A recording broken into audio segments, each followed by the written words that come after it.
గతంలో గాంధీనగరంలో విజయవాడలోని బాబాయ్ హోటల్ అంటే చాలా ప్రసిద్ధి.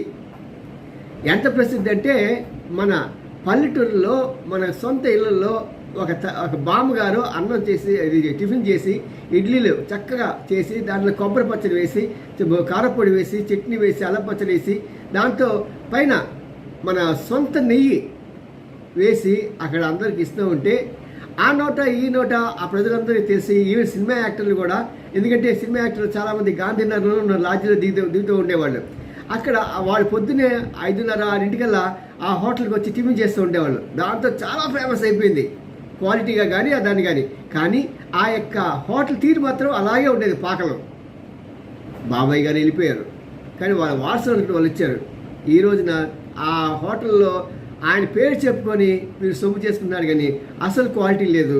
ప్రజలంతా కూడా పాపం చాలా శాపనార్థాలు పెడుతున్నారు.